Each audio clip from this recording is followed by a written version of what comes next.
সম্মানিত সভাপতি, সম্মানিত শিক্ষকবৃন্দ এবং প্রিয় ছাত্র ছাত্রী ভাই ও বোনেরা, আসসালামু আলাইকুম। যে বিষয়ে আমাকে আলোচনা করতে বলা হচ্ছে, দিস ইজ স্টিল পলিটিক্যাল, কারণ the concept of citizenship and the concept of rule of law, these are based on political atmosphere with a political document, and that political document basically depends on the constitutional entrenchment of a country. Constitutional foundation যে সমস্ত বিষয়ের উপর দাঁড়িয়ে তৈরি করা আছে, তার মধ্যে one of the prominent concept is the rule of law. Without the rule of law, constitution becomes ineffective, inoperative, unworkable. এবং এই রুল অফ লর কনসেপ্টে, আমি সিটিজেনশিপ পরে আসতেছি, রুল অফ লর কনসেপ্টে নানান কথা চালু আছে, যার পরিপ্রেক্ষিতে বড় একটা লেখাও আছে আমার, এটা সবাইকে দিয়ে দিলে হয়তো বুঝতে পারবে, কিন্তু ওই আলোচনা টু একাডেমিক। আমাদের কনস্টিটিউশন বলছে ল কাকে বলে, what is law, what is law. Constitution বলছে যে law means any act, ordinance, order, rule, regulation, bylaw, notification, other legal instrument and any custom or usage having the force of law in Bangladesh. তাহলে আমি এখন যে আমরা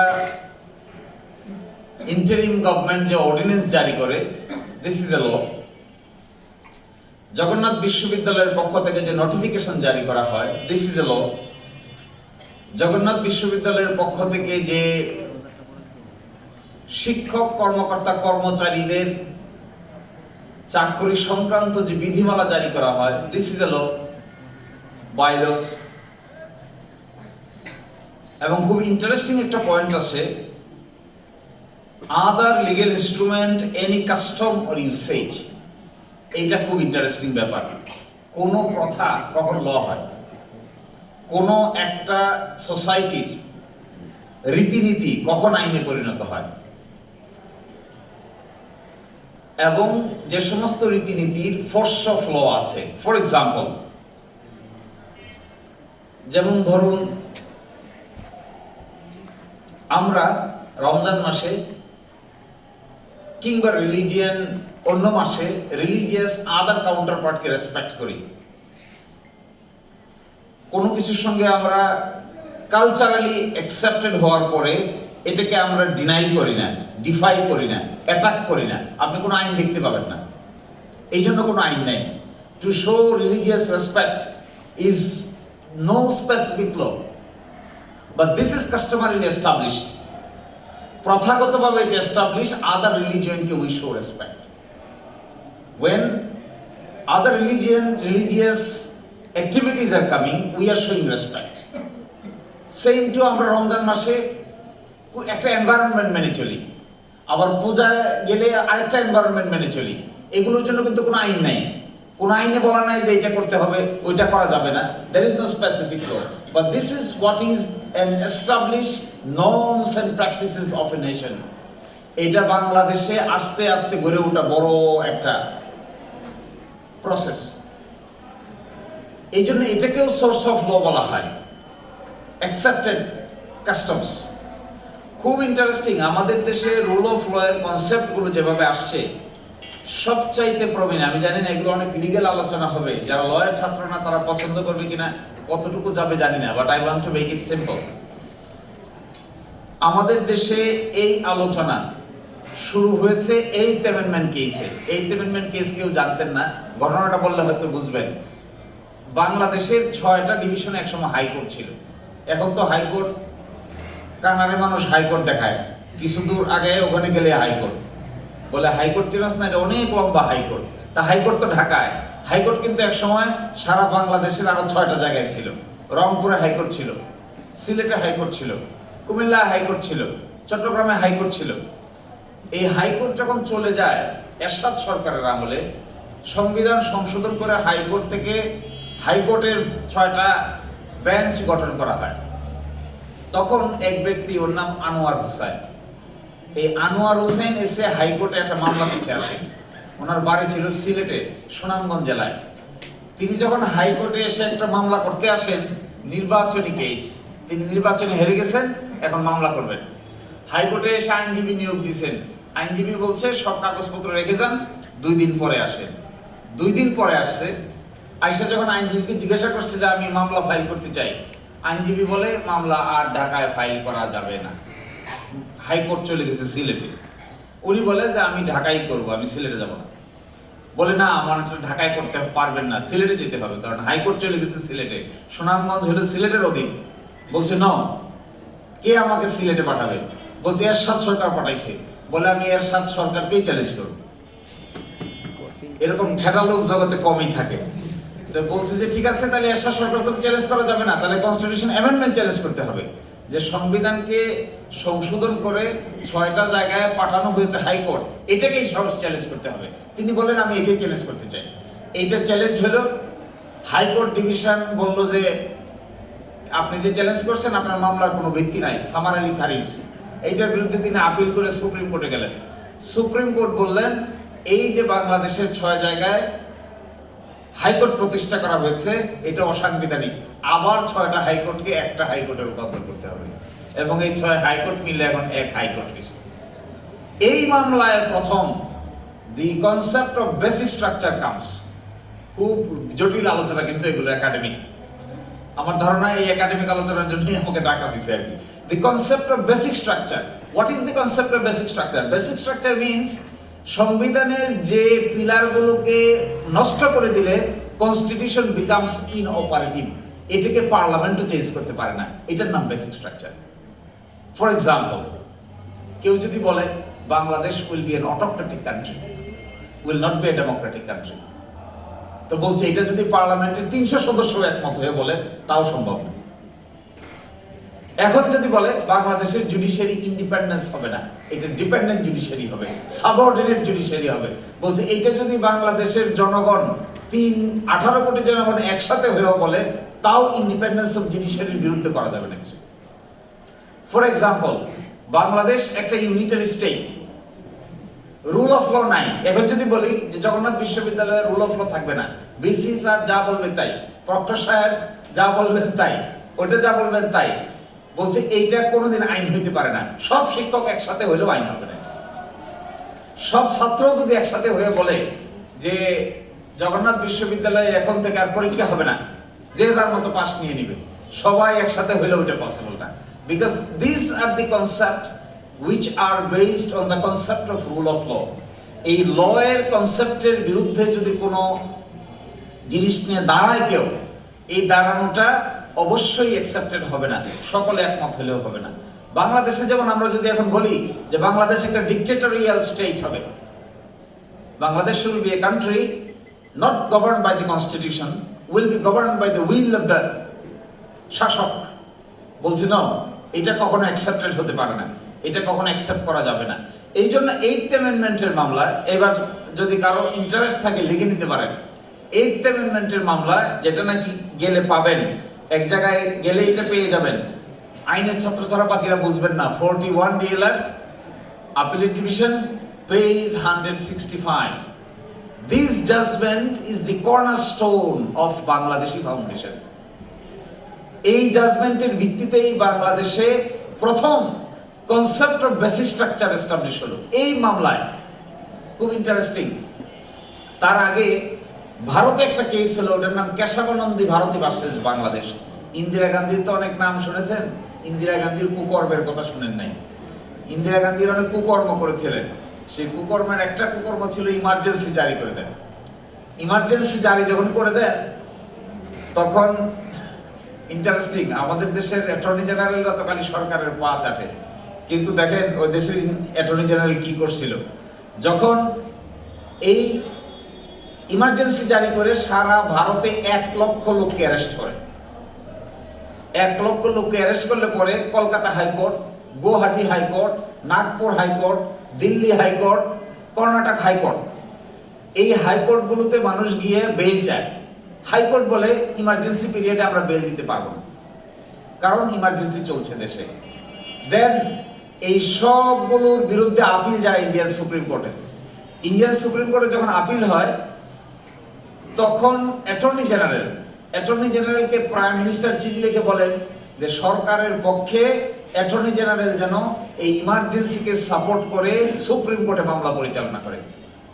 attorney general prime মিনিস্টারকে একটা চিঠি লিখে বলেন, miss prime minister of union of India, I am sorry, I cannot represent Indian government before the Supreme Court.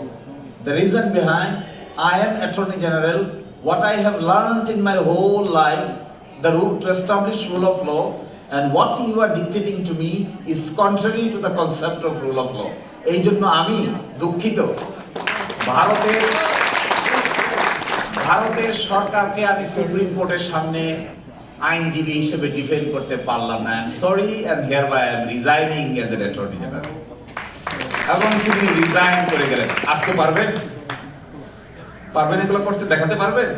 এই ইন্টেলেকচুয়াল ভিগোরাসনেস আছে, এটা আপনি দেখাতে পারি না। তো আমি তো, যার ইন্টেলেকচুয়াল সুপিরিয়রিটি থাকে না, যার ইনফিরিয়রিটি কমপ্লেক্স থাকে, যে ব্যক্তি বুদ্ধিবৃত্তিক ভাবে শক্তিশালী ভিত্তির উপর দাঁড়ায় না, সে প্রতিবাদও ভালো করতে পারে না।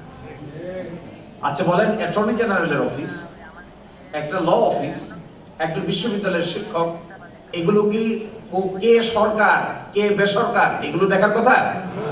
No, they are the independent professions. An intellectual is always an intellectual. Jagannath বিশ্ববিদ্যালয়ের ভিসি, প্রফেসর, হিস্ট্রি ডিপার্টমেন্ট, অমুক department, political science department, Dhaka বিশ্ববিদ্যালয়ের প্রফেসর, কেন ইজ্জত কমে যায়? একটা কারণে ইজ্জত কমে যায়, কারণ তারা মাথা উঁচু করে শক্তিশালীভাবে অনেক সময় সত্য প্রকাশ করতে চায় না। বলে হোয়াট হ্যাপেন্ড, অ্যাটর্নি জেনারেল অফিসে আমি চাকরি করি, এই চাকরি আমার দরকার আছে? এই চাকরি তো আমার 3 দিনের পরে আর দরকার নেই। তখন আমি দেখবো যে government is giving me instruction to violate rule of law, I will just say, I am sorry sir, continue yourself, I am no more with you. That should be the capacity of the independent intellectuals. তা না হলে তো rule of ল কোথা থেকে হবে? শুধু জি হুজুর, sir যা বলে তাই, শুধু জি হুজুর, এমন জি হুজুর করতে করতে হাতের রেখা পর্যন্ত মিটাই ফেলছে। তো হাতের রেখা মিটিয়ে দেওয়া লোকদেরকে গিয়ে আর রুল অফ ল এস্টাবলিশ হবে? রুল অফ ল তো সাংঘাতিক ব্যাপার। আপনি চক্ষুর সামনে দাঁড়িয়ে সত্য কথা বলে দিতে হবে। আপনি জানেন আপনাকে চাকরি থেকে চ্যুত করে ফেলবে, তাও সত্য বলে দিবে। আপনি জানেন আপনাকে অ্যাটর্নি জেনারেল অফিসে রাখবে না, তাও সত্যি কথা বলে দিবেন। আমরা চেষ্টা করতেছি, এবার গভর্নমেন্টকে বলা হয়েছে, এই যে সরকার আসলেই অ্যাটর্নি জেনারেল চেঞ্জ হয়ে যায়, সরকার আসলেই পিপি, জিপি, ইপি সব চেঞ্জ হয়ে যায় এক রাতে, কোনো যোগ্যতা লাগে না, কোন সরকার তার লোক। এই জন্য আমরা বলেছি সরকারকে এস্টাবলিশ এ প্রিন্সিপাল, যে প্রিন্সিপালের ভিত্তিতে ইন্ডিপেন্ডেন্ট প্রসিকিউশন সার্ভিস এস্টাবলিশ করতে হবে, যেখানে বিচারকরা যেভাবে পরীক্ষা দিয়ে বিচারক হন, পরীক্ষা দিয়ে যাচাই বাছাই করে সরকারের অ্যাটর্নি জেনারেল জিপি, পিপি হতে হবে। আর আসলে আর না হয় রুল অফ ল এস্টাবলিশ করা পসিবল না। তো এটা গভর্নমেন্ট বলছে, এটা তো এটাই করতে হবে। কেন গভর্নমেন্ট বেআইনি কথা বলতে পারে না? Government can instruct something unlawful, government can tell something unlawful. তাহলে গভর্নমেন্ট যদি আনলফুল বলে, ওই আনলফুল ইস্যুটাকে আপনি কি করে লফুল বানাবেন? একজন আইনজীবী কিভাবে একটা আনলফুল বিশেষকে লফুল বানাবে? এই এবং concept of the limited government is very important. ডেমোক্রেসিতে কনসেপ্ট কি? ডেমোক্রেসির কনসেপ্ট হলো government will be limited. Government এরকম রাজা মহারাজা ওই সময়ের পারস্য সম্রাটের মতো পাওয়ারফুল কোনো গভর্নমেন্ট থাকবে না। That is what is the spirit of democracy. তাহলে গভর্নমেন্ট কি হবে? গভর্নমেন্ট যে কোনো আইনকে আইন হবে। পার্লামেন্টের 2/3 মেজরিটি আছে আপনার, আপনি পাশ করলেন, পার্লামেন্টে দাঁড়ালেন, 300 আসনের মধ্যে 200 আসন পেয়ে গেলেন, আরেক পক্ষ 100 আসন পেল। এবার আপনার ব্রুটাল মেজরিটি আছে, এই ব্রুট মেজরিটির কারণে যা ইচ্ছে তাই আইন বানায় ফেলেন। কনস্টিটিউশন বলছে না, এটা হবে না, এটা পসিবল নয়। আপনি যদি রুল অফ লর কনসেপ্টে বিশ্বাস করেন, তাহলে যা ইচ্ছা তাকে আইন বানানো যাবে না, মেজরিটি থাকলেও পারবেন না। ফর এক্সাম্পল, কেয়ারটেকার গভর্নমেন্ট বাদ হয়েছে না, আপনারা মামলাটা শুনেছেন। হাইকোর্টের রায় হয়েছে কেয়ারটেকার গভর্নমেন্ট বাদ করেছে পঞ্চদশ সংশোধনীর মাধ্যমে। তো পঞ্চদশ সংশোধনীর মাধ্যমে যে কেয়ারটেকার গভর্নমেন্ট বাদ করলো, কি করে বাদ করেছে? কারণ তখনকার গভর্নমেন্টের 2/3 মেজরিটি ছিল, এই জন্য সংবিধান সংশোধন করেছে। হাইকোর্ট ডিভিশন বলেছেন কেয়ারটেকার গভর্নমেন্ট আর ডেমোক্রেসি ইনসেপারেবল টুইন। একটা মাতৃ জঠরে দুইটা শিশু যেভাবে একসাথে লেগে থাকে, টুইন বেবি, একটাকে সেপারেট করলে যেমন আরেকটা আউট হয়ে যাবে, এই টুইন বেবি যখন একসাথে লেগে থাকে, একটাকে যদি কোনো কারণে আপনি এখান থেকে সরাইতে চান, আর একটা অটো মরে যাবে। আর এই টুইন বেবি যদি একসাথে জন্ম নেয়, তাহলে this will be mature babies, খুব হ্যাপি ফ্যামিলি হবে। সুপ্রিম কোর্ট বলেছেন caretaker government and the concept of democracy and free, fair, impartial election, these are inseparable twin. একটা থেকে আরেকটা আলাদা করলে দুইটাই মরে যাবে। বিগত 15 আর 17 বছরে আমরা দেখছি দুইটাই মারা গেছে। কেন মারা গেছে? কেয়ারটেকার গভর্নমেন্টকে আলাদা করেছে।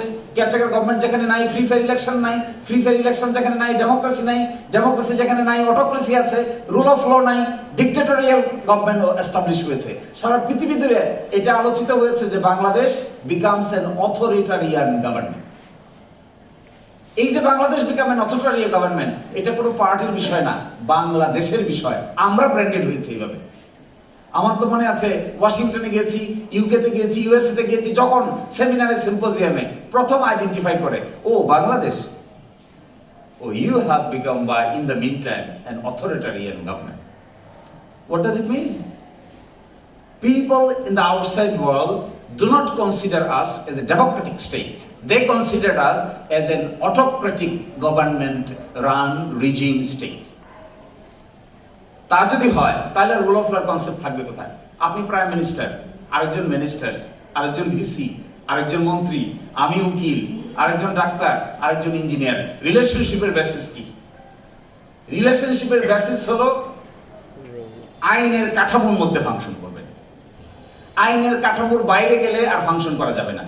এখন আপনি কোনো কারণে প্রাইম মিনিস্টার হয়ে গেছেন, যা ইচ্ছা তাই বলে দেন, আমি হাইকোর্টে যেয়ে বলতে পারবো যে আপনি যে বলেছেন এই ওয়ার্ডটা এটা নট লফুল, এই জন্য হাইকোর্ট স্টে দিয়ে দেওয়ার ক্ষমতা থাকতে হবে।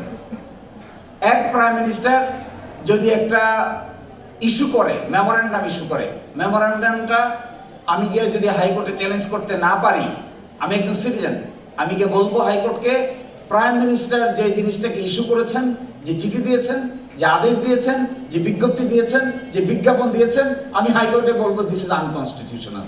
হাইকোর্ট বিবেচনা করবে, যদি কনস্টিটিউশনাল হয় অ্যালাউ করবে, যদি কনস্টিটিউশনাল না হয় স্ক্র্যাচ করে দিবে। এর বিরুদ্ধে সরকারও আপিল করতে পারবে, আমিও আপিল করতে পারবো। গভর্নমেন্টকে এই সিস্টেমে বিশ্বাস করতেই হবে। গভর্নমেন্ট যদি এই সিস্টেমে বিশ্বাস না করে তাহলে কি দাঁড়াবে? There will be an autocratic government, a government having no lawful force, an authority which does not even know how to handle cases, how to handle problems. যেমন ধরেন ফর এক্সাম্পল ডিজিটাল সিকিউরিটি আইন। তো digital security আইনের কিছু কিছু ধারা আমরা সারা জীবনে বলে আসছি দিস আর অপ্রেসিভ, এগুলো বাদ যেতে হবে। কারণ কি? আপনি দেখবেন ডিজিটাল সিকিউরিটি আইনের 25, 26, 27, 28, 29 এই ধারাগুলোতে বলা আছে অপরাধ হবে কখন?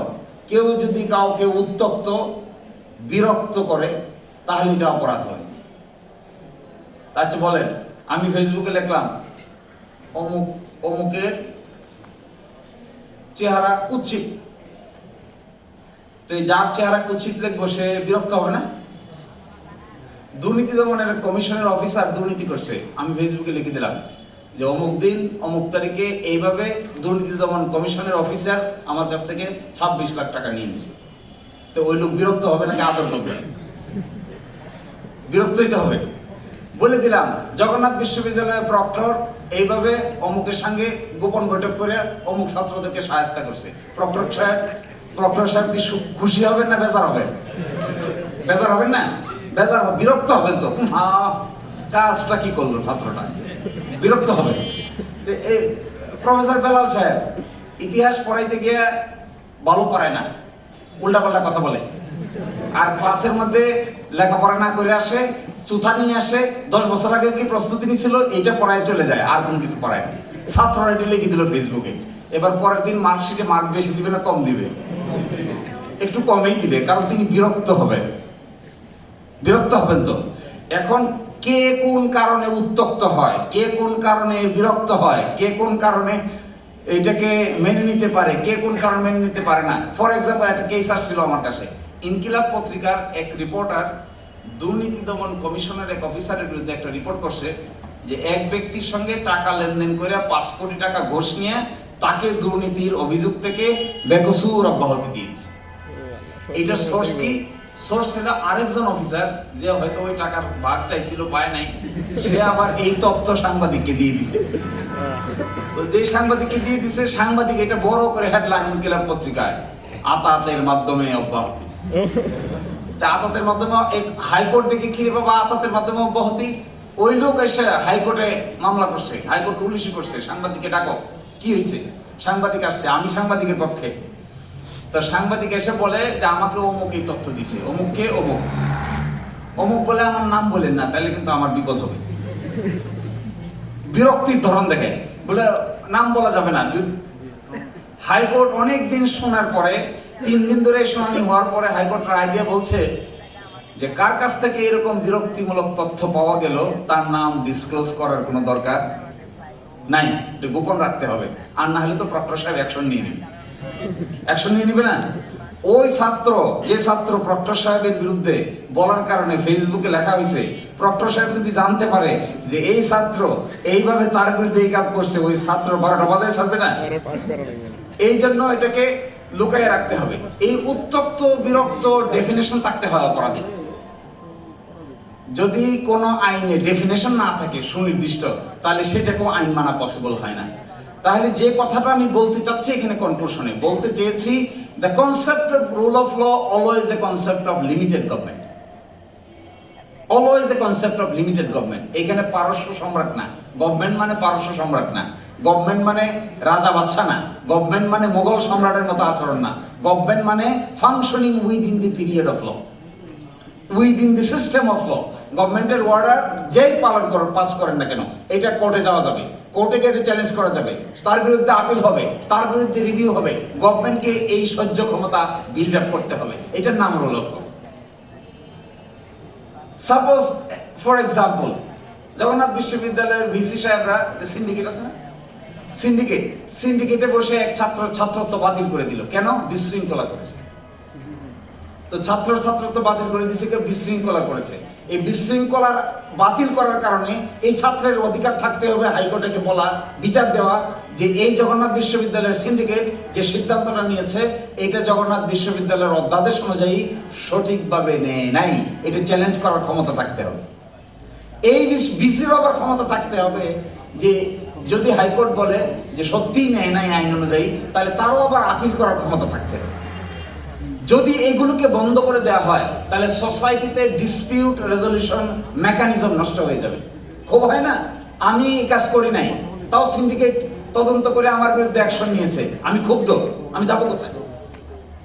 আমি কোথায় কি বিচার দিব? বিশ্ববিদ্যালয় তো আমাকে বহিষ্কার করে দিল, এবার আমার পড়াশোনার কি হবে? আমি হাইকোর্টে গিয়ে বলার ক্যাপাসিটি থাকতে হবে যে ইয়েস, বিশ্ববিদ্যালয় যা করেছে তা সঠিক করেনি, আইন মাফিক করেনি। বিশ্ববিদ্যালয়ের সিদ্ধান্ত যদি চেঞ্জ হয়ে যায়, ওই চেঞ্জের বিরুদ্ধে বিশ্ববিদ্যালয়কে আবার আপিলে যাওয়ার সুযোগ থাকতে হবে। এই মেকানিজম যদি পছন্দ না হয়, তাহলে রুল অফ ল এর প্রতি কোনো রেসপেক্ট থাকবে না। এই মেকানিজম যদি ভালো না লাগে, তাহলে তো হামসে বড় কোণে হয়ে যাবে।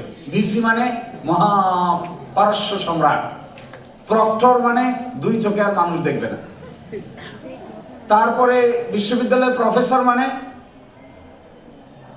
বিকেলে বিকেলে বাসায় বাজার না করে দিলে আর খাতায় বেশি নম্বর করে না। That would be the incidences. ফলে এই rule of law concept is giving us, আমরা এরকম দেখেছি তো ঢাকা বিশ্ববিদ্যালয়ে পড়ার সময়, এরকম অনেক ইউনিভার্সিটির শিক্ষক আছেন যারা, শিক্ষকদের বিরুদ্ধে বলি, তো এরকম শিক্ষক আছেন যারা পড়াইতে পারেন না, যারা আসলে পরে ছাত্ররা পিছন দিক থেকে গল্প গুজব করে চলে যায়। আর এরকমও শিক্ষককে দেখছি যারা ক্লাসে আসবেন, পড়াবেন, ক্লাস আছে, এটার জন্য ছাত্ররা অধীর আগ্রহ অপেক্ষা করে। এরকম ছাত্র, এরকম শিক্ষক আপনাদের সামনে আছে না? সো দ্যাট অ্যাপ্রোচ, একজন ছাত্রকে, একজন শিক্ষককে কে যাচাই করবে? ছাত্ররা যাচাই করবে, করতে হবে ছাত্রদেরকে যাচাই। শিক্ষককেও একটা ত্রিশূলের উপর থাকতে হবে, একটা আগুনের উপর দিয়ে হাঁটতে হবে। সেই 24 বছর আগে কি নোট বানিয়েছিলাম ছাত্র জীবনে, এইটাতে চালাইতে দিচ্ছি এখনো, তা তো আর হবে না। That should not be the approach of a teacher.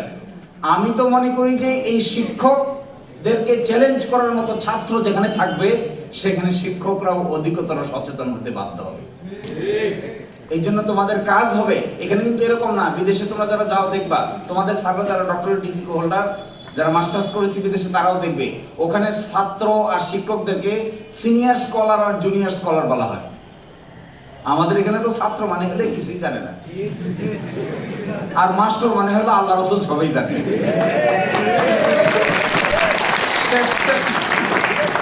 শেষ পর্যন্ত ব্যাপারটা কিন্তু এরকম না। শেষ পর্যন্ত ব্যাপারটা হলো even a student can learn more than a teacher. আর কি হয় ভাই, কোন রকম ভাবে অনার্স পাস করেছে, মাস্টার্স পাস করেছে, মাস্টার্স পাস করে এই মাস্টার হয়ে গেছে, পরের বার এসে তার ক্লাস নিচ্ছে যে নাকি 4th ইয়ারে পড়ে। এটা সম্ভব?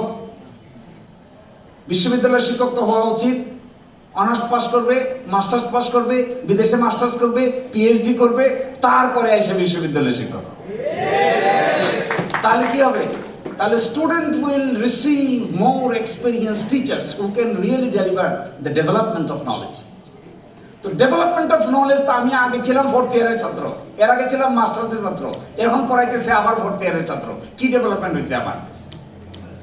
Except a development, an appointment letter given by the authority. আর কি ডেভেলপমেন্ট? আমি তো আর কোনো ডেভেলপমেন্ট দেখি না।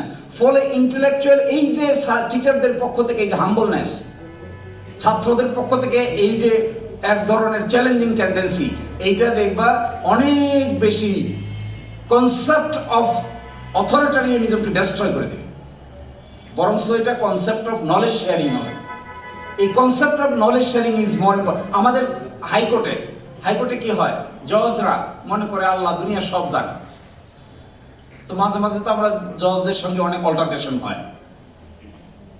একটু আগে তিনি আইনজীবী ছিলেন, একটু পরে তিনি জজ হয়েছেন, উপরে বসছেন, আমরা নিচে আর্গুমেন্ট করি, উনি উপর থেকে শুনেন। জজ হলে সবচেয়ে সুবিধা কি জানেন?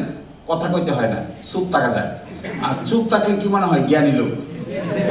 তো ওই চুপ থেকে ওখানে বসে থাকে সারাক্ষণ, চুপ থেকে চুপ, কোনো কথা কয় না, ডাইনেও কয় না, বামেও কয় না। আমরা বলতে থাকি মাইলড এইটা, পৃষ্ঠা মুখ দেখেন, পৃষ্ঠা তো মুখ দেখেন, পৃষ্ঠা মুখ দেখেন, দেখতেছে পৃষ্ঠা, মনোযোগ দিয়ে দেখতেছে। কোনো শব্দ যেহেতু করে না, উনি কি বুঝেন তাও তো বোঝার কোনো কায়দা নেই। তো শেষ পর্যন্ত কি হয়, একটু আগে উনি আইনজীবী ছিলেন, আমাদের সঙ্গে বসছেন, একসাথে বসছেন, এবার এবং জজ হয়েছেন। তো রিলেশনশিপের ধরনটা কি? রিলেশনশিপের ধরন তো হলো উস্তাদ ছাগরেদ না, কিন্তু রিলেশনশিপের ধরনটা হলো he is sitting on bench, we are working in the bar. So one is helping others to arrive at a just, reasonable, lawful conclusion. এখন জজ সাহেব যদি মনে করেন যে তিনি জজ সাহেব মানে হলেন পারস্য সম্রাট, তাহলে তার আইনের ধারে কাছে উনি যেতে চাইবেন। আর আমি যদি মনে করি যে আমি যা বলবো এটাই ঠিক, তাহলে তো আর আইন কানুনের কোনো অর্থ নাই, মিনিংলেস। ফলে সময় এসেছে বাংলাদেশে এখন, যেখানে স্টুডেন্ট, টিচার্স, লয়ার্স, জাজেস, এভরিবডি শুড সে যে rule of law should be the cornerstone of this nation. এইখানে ডিসি বলি, শিক্ষক বলি, ছাত্র বলি, কর্মচারী বলি, কর্মকর্তা বলি, এস্টাবলিশ করেন যে আইনের ঊর্ধ্বে কেউই নয়। এই within the boundary of law. আইনের ঊর্ধ্বে কারা ছিল, কিভাবে আইনকে অ্যাবিউজ করেছে তা আমরা দেখি নাই। মানুষ কিছু একটা বলেছে, পরের দিন নাই, কোথায়? আয়না করে চলে গেছে। কি অদ্ভুত কাণ্ড কারখানা! একজন মানুষকে আয়না করে রাখা যায়? আপনি পারেন? আপনার মতের প্রতি দ্বিমত, তাই বলে আপনি এটা করতে পারেন? এটা তো করতে পারেন না। আপনি তাকে উত্তর দেওয়ার চেষ্টা করবেন, অল্টারকেশন করা, এগুলো কোথা থেকে আসে? এই কনসেপ্ট, এই কনসেপ্ট আসে হলো অথরিটারিয়ান গভর্নমেন্টের কনসেপ্ট থেকে। আমার বিরুদ্ধে কথা কইছস, দাঁড়া তোরে 12টা বাজাইছে, এইখান থেকে আসে, এই কনসেপ্ট থেকে আসে। তুই অমুক দল করস, তো দাঁড়া তোরে দেখাইতেছি, আমারে ভোট দেস নাই, তাহলে তোর অবস্থাটা কি আমি তোরে দেখাইতেছি। এই যে এক রাজাধিরাজ মানসিকতা, এই রাজাধিরাজ মানসিকতা মানুষকে অনেক অন্য মানুষকে প্রজা মনে করে। যে ডিসেন্টিং, যে লোকটা ডিসেন্ট করতেছে, আমার সঙ্গে দ্বিমত করতেছে, তারও তো একটা ভিউ আছে। এবং এবং আমাদের দেশে একটা বই আছে, বিখ্যাত বই, তোমাদের যদি কারো কর্ণ পড়ার সুযোগ হয়, প্রফেটিক ডিসেন্ট। প্রফেটিক ডিসেন্ট, কিছু জাজ কিছু রায় দিতে গিয়ে মূল জাজের সঙ্গে দ্বিমত পোষণ করছিলেন। এই দ্বিমতগুলা 50 বছর পরে প্রমাণিত হয়েছে সঠিক। এই যে দ্বিমত করেছিলেন তারা 50 বছর আগে, 50 বছর পরে বিচার আচার করে করে করে করে জুরিসপ্রুডেন্স চেঞ্জ হয়ে গেছে। চেঞ্জ হয়ে 50 বছর পরে যে বিচারটা হয়েছে, এইটা ওই আমকে হয়েছে যিনি 50 বছর আগে দ্বিমত পোষণ করেছিলেন তার মতের আলোকে। এই ধরনের জাজমেন্টকে বলা হয় প্রফেটিক ডিসেন্ট। যারা 50 বছর আগে 50 বছর পরের খবর কইতে পারে, এদেরকে বলা হয় ইনটুইশন আছে। এবং এই ধরনের জাজরা, একটা বই আছে প্রফেটিক, বইয়ের নাম হলো প্রফেটিক ডিসেন্ট। কারো যদি সুযোগ থাকে, এটা মানে সব ডিসেন্টিং জাজমেন্ট নিয়ে একসাথে আলোচনা, যা পরবর্তীতে সত্যি প্রমাণিত হয়েছে। এবং এগুলো থেকে অনেক কিছু শেখার আছে। এবং দেখেন, বাংলাদেশের নাগরিকরা সময়ে সময়ে আমাদের উচ্চ আদালত অনেক বড় বড় ভূমিকা পালন করেছে। বেরুবাড়ির কথা জানেন? বেরুবাড়ি মুখলেসুর রহমান ভার্সেস বাংলাদেশ একটা কেস আছে। Mukhlesur Rahman versus Bangladesh, 26 DLR appellate division. এখানে কেউ মামলা করে না, কতগুলো লোক গিয়ে মিলে মামলা করে দিছে। হাইকোর্ট বলছে প্রথম, আরে তোমরা কারা, তোমরা কেন মামলা করতে আসছো? বলছে আমরা বাংলাদেশের সিটিজেন। তো তোমাদের কি, তোমাদের কিছু হয়েছে? বলছে ওই যে বেরোবারি ইন্ডিয়া নিয়ে নিতেছে, এটা আমাদের কলেজের মধ্যে আঘাত লাগছে, এই জন্য আমরা হাইকোর্টে এসে মামলা করছি। হাইকোর্ট বলে না, তোমার তো কিছু করে না, তোমার তো কিছু নেয় নাই, তোমার তো ঘর বাড়ি নেয় নাই, তোমাকে তো চাকরি থেকে আউট করে নাই, তোমাকে তো বহিষ্কার করে নাই, তো তুমি কেন আসছো কোর্টে? লম্বা আলোচনা করে হাইকোর্ট ডিভিশন বলছেন, সুপ্রিম কোর্ট বলছেন, এই যে নাগরিক হিসেবে রাষ্ট্রের অখণ্ডতা সংরক্ষণের জন্য সে যে প্রচেষ্টাটা চালাচ্ছে, এইটাই তার প্রতি ক্ষুব্ধ হওয়ার কারণ। এবং সে যে ক্ষুব্ধ হয়েছে কারণ তার দেশের একটা অংশ চলে যাচ্ছে, এইটা সে সহ্য করতে পারে নাই, এই জন্য কোর্টে আসছে। তার প্রতি কিছু না করা হলেও সে তার হার্ট ব্লিড করেছে, তার হার্টে ব্লিডিং হয়েছে, এই জন্য হাইকোর্ট ডিভিশন ওদের মামলা অ্যাকসেপ্ট করে অনেক ভালো ফাইন্ডিং দিয়েছে। Interesting case.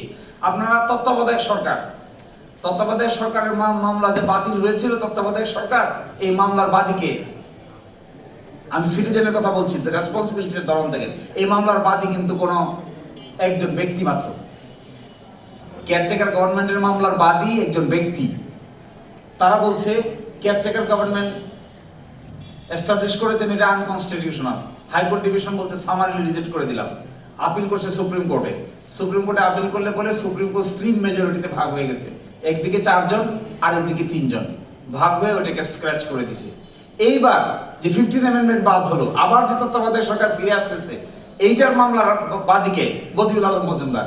বদিউল আলম মজুমদারকে সুজনের একজন ব্যক্তি। তো তত্ত্বাবধায়ক সরকার থাকা না থাকাতে তার কি আসে যায়? কই জগন্নাথ বিশ্ববিদ্যালয়ের আইনের ছাত্ররা যেতে পারতো না? জগন্নাথ বিশ্ববিদ্যালয়ের আইনের শিক্ষকরা এইটা চ্যালেঞ্জ করতে পারতো না? ঢাকা বিশ্ববিদ্যালয়ের আইনের ছাত্ররা চ্যালেঞ্জ করতে পারতো না? পারতো। দেখেন, সিটিজেনরা যখন ইনঅপারেটিভ হয়ে যায়, ইনএফেক্টিভ হয়ে যায়, তখন অথরিটারিয়ান সিস্টেম।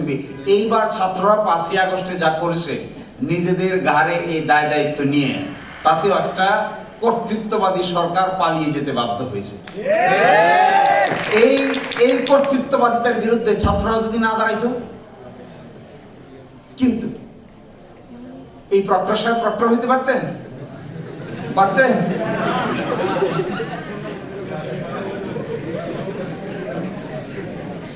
আমি এখানে এসে বক্তৃতা দিতে পারতাম? আপনারা এইভাবে এই বক্তৃতাটা শুনতে পারতেন? তাহলে বুঝেন সিটিজেনের ক্ষমতাটা কোথায়, নাগরিকের ক্ষমতাটা কোথায়। এই যে এখানে হেড টেবিলে বসে আছেন যে সমস্ত শিক্ষকরা, আল্লাহর দরবারে তাদের জায়গা হতো। আজকে যিনি ভিসি হয়ে জগন্নাথ বিশ্ববিদ্যালয়ে আসছেন, এর সবকিছু সোর্স কি? একেবারে আসল সোর্স কি? Power of the citizen. ছাত্ররা এক লাইনে দাঁড়াইছে, সবাইকে তার পিছিয়ে লাভবাহিক বলেছে, সবাইকে যখন তাদের সঙ্গে লাভবাহিক বলেছে, ওই অথরিটারিয়ান গভর্নমেন্ট দেখছে আর আমার এই সময় জায়গা নাই এখানে। সে পালিয়ে যেতে, লক্ষণ সেনের মতো পিছন দরজা দিয়ে পালিয়ে যেতে বাধ্য হয়েছে। এই যে কনসেপ্ট, এইখানকার সিটিজেন যদি আমরা, যেমন ধরেন শ্রেয়া সিংহাল কেস আছে, বিখ্যাত শ্রেয়া সিংহাল কেস ইন্ডিয়াতে। ওই দেশেও একটা এরকম ডিজিটাল সিকিউরিটি টাইপের আইন হয়েছিল। নেহেরু ইউনিভার্সিটির 5 জন শিক্ষার্থী সুপ্রিম কোর্টে গেছে। সুপ্রিম কোর্টে গিয়ে তারা চ্যালেঞ্জ করছে যে এই যে ডিজিটাল সিকিউরিটি আইন, এটা আমরা মানি না, আমরা নেহেরু ইউনিভার্সিটির আইনের ছাত্র।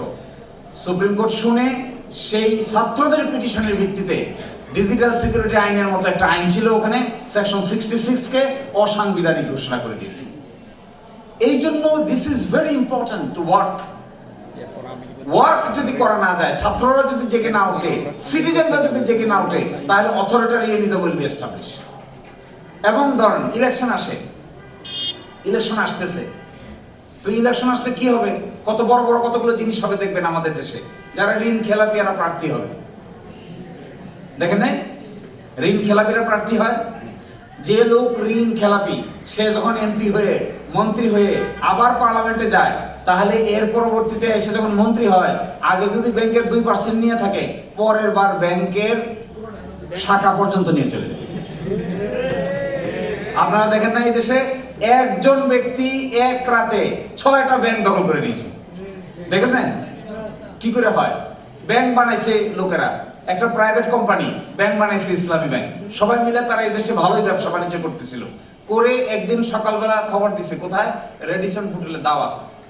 রেডিসন হোটেলে দাওয়াত দিয়ে বলে যে আইসেন তো দাওয়াত খেতে, ঠিকই আছে, দাওয়াত খেয়ে যান, স্বাক্ষরও করে দিয়ে যান। কিছু স্বাক্ষর করে দিয়ে যাবে? অদ্ভুত। ওনার সাথে দিন বসে বসে আমি আলাপ করতেছিলাম, ইসলামী ব্যাংকের এমডি বলে যে ওখান থেকে স্বাক্ষর করা, রেজিগনেশনে স্বাক্ষর করা ছাড়া 1 বিন্দু পরিমাণ ডাইনে বামে যাওয়ার কোনো উপায় ছিল না। ডিজিএফআই ঘিরে, ডিজিএফআই লোকেরা ঘেরাও করে ওখানে তাকে স্বাক্ষর নিয়ে তারপরে সসম্মানে ওখান থেকে বাইর করে এইগুলো যদি আমি আপনি এখন এলাও করি, এগুলো যদি ঠিকঠাক না করা যায়, তাহলে তো আইনের শাসনটা কোথা থেকে প্রতিষ্ঠিত হবে? কোথা থেকে প্রতিষ্ঠিত হওয়ার কিছু নাই। ফলে লাস্ট অ্যাপ্রোচ, অনেক একাডেমিক আলোচনা আছে এটার মধ্যে, এগুলো করলে আপনারা বিরক্ত হবেন, তাই আমি এই আলোচনা করিনি। ফলে লাস্ট কথাটা যেটা বলতে চাচ্ছি সেটা হলো, গভর্নমেন্ট অ্যাকর্ডিং টু ল যদি হতে হয়, সরকারকে যদি আইন অনুযায়ী সরকার হতে হয়, তাহলে there must be a free fair election first. Free fair ইলেকশনের মধ্য দিয়ে যারা গভর্নমেন্ট গঠন করবে, এই গভর্নমেন্ট গঠন করার লোকদের মধ্যে যদি প্রপার লোক গভর্নমেন্ট গঠন না করে, তাহলে তারা এগেইন আবার অথরিটারিয়ান সরকার এস্টাবলিশ করবে। এই জায়গা থেকে সবচেয়ে বেশি ভূমিকা রাখতে পারে সিটিজেনরা যদি মনে করে যে এই ধরনের গভর্নমেন্ট আমরা গঠন করতে চাই না, আমরা যে ধরনের গভর্নমেন্ট গঠন করতে চাই, এটা গভর্নমেন্ট অফ দ্য পিপল হবে, এটা ফর দ্য পিপল হবে, এটা বাই দ্য পিপল হবে। এটার জন্য 3টা অর্গান হবে, একটা জুডিশিয়ারি হবে, একটা এক্সিকিউটিভ হবে, আর একটা পার্লামেন্ট হবে। পার্লামেন্ট একটা আইন পাস করবে, এই আইনটাকে যদি সঠিক মনে না হয়, জুডিশিয়ারি এটাকে ন বলে দিবে। জুডিশিয়ারি যেটাকে ন বলে দিবে, এটার বিরুদ্ধে আপিলের ব্যবস্থা থাকতে হবে। এক্সিকিউটিভ একটা অর্ডার দিল, এই অর্ডারটা আইন অনুযায়ী হলো না, বিচারকের কাছে গিয়া, ইন্ডিপেন্ডেন্ট বিচারকের কাছে গিয়া বিচার দেওয়ার সিস্টেম থাকতে হবে। এই বিচারক সত্যিভাবে স্বাধীনভাবে বলার ক্ষমতা থাকতে হবে যে কোনটা সঠিক কোনটা বেঠিক। সে বেঠিক বলার কারণে যদি আবার রাতের বেলা চায়ের দাওয়াত দেন, তাহলে তো আর হইল না। সকালবেলা যদি আপনি চায়ের দাওয়াত দেন, তাহলে হইল না। তার জন্য যেটা সঠিক সে সঠিক বলে দিবে, তার জন্য যেটা বেঠিক সে বেঠিক বলে দিবে। বেঠিক বলে দিলে আপনার বিরুদ্ধে যেতে পারে, আপনি মানিয়ে নেবেন। এই সিস্টেমটা এস্টাবলিশ করা না গেলে কোনোদিনই স্টেবল ডেমোক্রেসি এস্টাবলিশ করা পসিবল না। একবার যুদ্ধ হয়েছে, আবার আগস্টে যুদ্ধ হয়েছে, হয়ে কি হলো? এখন আমরা বলছি বৈষম্যের পরবর্তী অবস্থান। তাহলে একটা প্রপার শাসন ব্যবস্থা তৈরি করতে হবে। এই প্রপার শাসন ব্যবস্থার জন্য কতগুলো সংস্কার প্রস্তাব আসছে, কনস্টিটিউশনাল মেকানিজম চেঞ্জ চাই। সেই চেঞ্জের মধ্যে কি 1 নম্বর চেঞ্জের কথা বলেছে যে 2 দ্বিকক্ষ বিশিষ্ট পার্লামেন্ট, 1 কক্ষ বিশিষ্ট পার্লামেন্ট না, দ্বিকক্ষ বিশিষ্ট পার্লামেন্ট হবে। নিম্ন কক্ষতে ইলেকশন হবে, উচ্চ কক্ষ পিআর সিস্টেমে হবে। পিআর সিস্টেম মানে কি, যে দল যতগুলো ভোট পাবে সেই পার্সেন্টেজ অনুযায়ী উচ্চ কক্ষে তাদের রিপ্রেজেন্টেটিভ পাঠাতে পারবে। হলো এটা। মহিলাদের জন্য আলাদা ইলেকশন হবে। প্রাইম মিনিস্টারের 2 বারের বেশি থাকতে পারবে না কেউ। প্রাইম মিনিস্টার 4 বছর 8 বছর থাকতে পারবে। যিনি প্রাইম মিনিস্টার হবেন তিনি দলের প্রধান হতে পারবেন। এরপরে কি হবে, হাইকোর্ট ছিল ঢাকায় একটা, হাইকোর্ট 6 জায়গায় চলে যাবে। এই যে স্ট্রাকচারাল চেঞ্জের প্রস্তাব দিচ্ছে, এই স্ট্রাকচারাল চেঞ্জের প্রস্তাব যদি কার্যকর হয় তাহলে নিউ মডেলের বাংলাদেশ গঠিত হবে। আর নিউ মডেলের বাংলাদেশ ছাড়া আপনি মানুষের সাইকোলজিতে অথরিটারিয়ান হয়ে ওঠার যে মহা আগ্রহ, এই আগ্রহ তাকে বিরত রাখতে পারবেন না। এখন কোন কারণে আশ্চর্য হয়েছে, এই দেশের প্রধান বিচারপতিকে কানে ধরে বিদায় করে দিয়েছে। দেখেন না আপনারা, এই দেশের প্রধান কেন? কারণ কি, 16th অ্যামেন্ডমেন্টের রায় দিয়েছিল। 16th অ্যামেন্ডমেন্টের রায় কি, বিচারকদেরকে কে অপসারণ করবে? হাইকোর্ট বলে দিল যে বিচারকদের অপসারণ করবে সুপ্রিম জুডিশিয়াল কাউন্সিল। এইটার বিরুদ্ধে আপিল করলো সরকার। সরকার আপিল করলে বলে আপিল খারিজ। 7 সদস্য বিশিষ্ট বেঞ্চে আপিল খারিজ। এবং সেখানে গিয়ে সরকার ক্ষিপ্ত হয়ে গেল। আমরা বললাম বিচারকদেরকে তাড়ানোর জন্য আমরা পার্লামেন্টে তাড়াবো, আর তোমরা বলতেছো সুপ্রিম জুডিশিয়াল কাউন্সিলে তাড়াবে। কত বড় সাহস! এই প্রধান বিচারপতিকে ডাইকে বঙ্গভবনে নিয়ে গেছে, নিয়ে সাইকোথেরাপি, ডিম থেরাপি, নানান ধরনের therapy, direct therapy, indirect therapy দেওয়ার চেষ্টা করেছে। করে বলছে যে তুমি আপিল এলাও করে দাও। উনি মনোযোগ দিয়ে শুনছেন, একটু ঘাটতের টাইপের লোক ছিল, মনোযোগ দিয়ে শুনে চলে আসছেন। আইসা রায় যা দেওয়ার কথা তাই দিয়েছে। তখন মাথায় চাপছে, ভূত, এত বড় সাহস, তাহলে তো দুধ কলা খাওয়াই আর সাপ পালতেছি, ঘরের ভিতরে দুধ কলা, এটা সহ্য করতে পারেনি। এইবার যে আমি যেদিন ছিলাম শনিবার, 3 তারিখ শনিবার, চিত্র ভোলা যায় না। আসছি দোতলা, এসে দেখি অনেক চুল কাটা লোক, খাটো চুল কাটা লোক, শত লোক, আর খালি প্যান্ট নিচে আছে আর শার্ট উঁচা, মানে নিচে অস্ত্র, প্যান্টের পকেটে অস্ত্র, ডাইনে একটা বামে একটা, হাঁটতেছে। তা আমি বললাম কি এত লোক কেন এখানে, বুঝতে পারি নাই। দোতলা দিয়ে হাঁটে সুপ্রিম কোর্টের ওই গেটে যাওয়ার পরে দেখি চিফ জাস্টিসের অফিসের সামনে অনেক লোক কি করছে, চিফ জাস্টিসকে এখান থেকে, উনি অফিসে আসছেন অফিস করতে, পরের দিন কোর্ট খুলবে রবিবার, উনি আসছেন বেঞ্চ অ্যালোকেট করতে। চিফ জাস্টিসকে বলছে আপনি এখানে থাকবেন না, বাসায় চলে যান। উনি রাজি হচ্ছেন না, ওনাকে বলতেছে আপনি বাসায় চলে যান, উনি রাজি হয় না। ওনার পিএকে দিছে থাপ্পড়। পিএকে থাপ্পড় দেওয়া ওই কি বলে, মেয়েকে বউকে মেরে জিকে শেখানো, থাপ্পড় দিছে মানে তোমারও দেওয়া হবে, তোমার সাইডেরটাকে দিছি মাত্র, তোমারও দেওয়া হবে, তাড়াতাড়ি চলে যাও। সে যায় না, সে একটু গর্ববিন্দু টাইপের লোক। তাকে এখান থেকে চ্যাং দোলা করে এখান থেকে নিয়ে বাসায় নিয়ে বলছে উনি গভীর অসুস্থ। সুপ্রিম কোর্ট বসে গেছে পরের দিন, ভারপ্রাপ্ত প্রধান বিচারপতি নিয়ে সবাই উকিলকে বললো আমরা প্রধান বিচারপতি কই, আমরা প্রধান বিচারপতি তো কোথায় উনি আমরা জানি না। উনি কি ছুটিতে না, উনি কি অসুস্থ, কেউ কইতে পারে না, হাসপাতালে কেউ জানে না, উনি আছেন কোথায়। অ্যাটর্নি জেনারেলের অফিস থেকে উত্তর দেওয়া হলো উনি অত্যন্ত সুরক্ষিত অবস্থায় আছেন।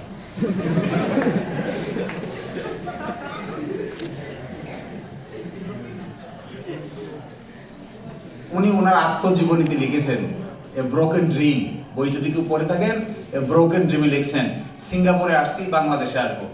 সিঙ্গাপুরে এসে বসে রয়েছি ওয়েটিং রুমে, এরকম সময় চুল কাটা লোক, মানে ডিজিএফআই মিন করে, ডিজিএফআই ফেরেস্তা আছে না, ডিজিএফআই ফেরেস্তা ওখানে গিয়ে হাজিরকে বলছে স্যার বাংলাদেশে না গেলে হয় না, বলে আপনার টিকিট এবং পাসপোর্ট আমাদের কাছে। বলছে তা আমি বাংলাদেশে যাই, বলছে স্যার বাংলাদেশে না গেলে হয় না। এদিকে কিন্তু থমথমে, উনি চলে আসতে চায়, ওখানে গিয়ে আটকাইছে।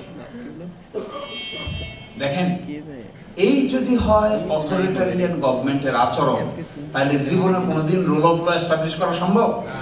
কখনোই না। So my brothers and sisters, time has come to work hard. The time we are passing is valuable one. University teachers, students, intellectuals should come together to build a new nation. এই nation building এর ক্ষেত্রে কারো দ্বিমত থাকলেও প্রকৃত অর্থে nation building এর ক্ষেত্রে কোনো দ্বিমত থাকার কথা নয়। এই রাষ্ট্র গঠনের এত বড় অপরচুনিটি আপাতত পাওয়া যাবে কিনা এই ব্যাপারে যথেষ্ট সন্দেহ আছে। So this is a golden time. If you have anything to do, do. If I have anything to do, let me do. If they have anything to do, let them do and come up together. সামান্য disagreement থাকে, সামান্য কথার মারপেচ থাকে, these are immaterial. এগুলো বড় কিছু না, এগুলো সামান্য। কিন্তু রাষ্ট্র কাঠামো গঠনের, বদলের, কাঠামোগত পরিবর্তনের, এই রুল অফ ল এস্টাবলিশ করার যে প্রপার ফাউন্ডেশন তৈরি করার সময় এখন। যদি এটা করতে আমরা ব্যর্থ হই, the nation will be in serious difficulty. আর যদি এটা আমরা করতে পারি, nation will be really an independent sovereign nation. বাংলাদেশে দেখেছেন, বাংলাদেশের জনগণ এতদিন ভারতীয় হেজিমনির বিরুদ্ধে কথা বলতে পেরেছে। তো ভারতীয় হেজিমনির বিরুদ্ধে কথা বলতে পারাটা নিজেদের মধ্যে যে কি sense of belongingness build up করে, এইটা ভাষায় প্রকাশ করা যাবে না। ওই রোমারিতে সীমান্তে লঙ্গি পরা এক ভদ্রলোক যখন ভারতের এই সৈন্যবাহিনীকে মারার জন্য তেড়ে যায়, তখন মনে হয় আমরাই মনে হয় জগন্নাথ বিশ্ববিদ্যালয় থেকে তেড়ে যাচ্ছি। That becomes really a sense of feelings. Feelings comes from heart. এটা তো আপনি জোর করে বানাইতে পারবেন না। ভালোবাসার গল্প তো আর জোর করে তৈরি করা যায় না। দেখেন না যে অট্টালিকায় বসবাস করার বাড়ির মালিকের মেয়ের সাথে কাজের ছেলের প্রেম হয়ে গেছে, দেখেছেন না এগুলা? It comes from heart within. কি করা যাবে? তারা প্রেম করেই ফেলছে, আর কি করা যাবে? ওই পিড়িতের আটা লাগলে আপনি শুনাবেন কি করে? It's such an important interesting বিষয়। এখন এখানে বসে ভারতের কাঁটাতারের বেড়া দিছে, আমাদের লোকেরা প্রতিবাদ করতেছে, ফ্ল্যাগ মিটিং হচ্ছে। আমাদের দেশের বিশ্ববিদ্যালয়ে, ইউনিভার্সিটিতে, কলেজে আমি দেখি তো হাইকোর্টের বারান্দায় উকিলরা খুব খুশি, এইবার দিছে। It comes from heart. এই যে একটা নেশনের বিলঙ্গিংনেস, এই নেশনের বিলঙ্গিংনেসটা ক্রিয়েট হয়েছে আফটার এই মুভমেন্ট। একটা ইউনিটি বিল্ড আপ হয়েছে। ইউনিটিটা কিসের বিরুদ্ধে? অথরিটারিয়ানের বিরুদ্ধে, ফেসিজমের বিরুদ্ধে। এই ইউনিটিটা ক্রিয়েট হয়েছে অন্যায় অত্যাচারকে পদদলিত করে একটা জাস্ট ন্যায়ভিত্তিক সোসাইটি ক্রিয়েট করার পক্ষে। এই জাস্ট ন্যায়ভিত্তিক সোসাইটি যদি ক্রিয়েট করতে হয়, তাহলে অবশ্যই আমাদেরকে we must come to the law, we must come to the system, we must come to the constitutional jurisprudence. আস্তে আস্তে চলে যেতে হবে। সব সময় তো আনরুলি হলে হয় না। একটা সমস্যার সময় একজন মানুষের ভূমিকার যা ধরন, একটা শান্তিপূর্ণ সময়ে একজন মানুষের ভূমিকার ধরন একই নয়। So now the time has come to build the nation. If we fail to build the nation, we have to suffer again. But if you can really rebuild this nation, our next generation will be beneficial. ফলে আমি এই কথা বলে এখানে শেষ করে দিচ্ছি। My dear brothers and sisters, let's be united and let's come together for a single voice and let's work together for a better tomorrow. Thank you so much.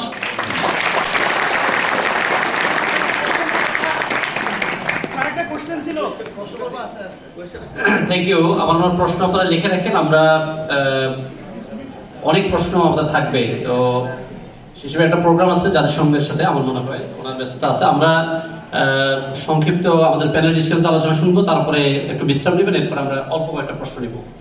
তো আমরা এ পর্যায়ে আইনগত যে আলোচনা আমরা শুনলাম, আমরা তারপরে রাজনীতির সঙ্গে শুনবো, যেহেতু আইনের সাথে রাজনীতির সম্পর্ক, এবং সর্বশেষ শুনবো আমাদের আমাদের এখানে রাজনীতির পুরুষ, আমাদের রাজনীতি সম্পর্কে যিনি নিজে রাজনীতি করেছেন এবং রাজনীতির খুব ওতপ্রোত জড়িত আমাদের স্যার থেকে। আমরা প্রথমে শুনবো প্যানেল ডিসকাশন আমাদের ল বিভাগের শিক্ষক আসাদুজ্জামান সাদি স্যার থেকে।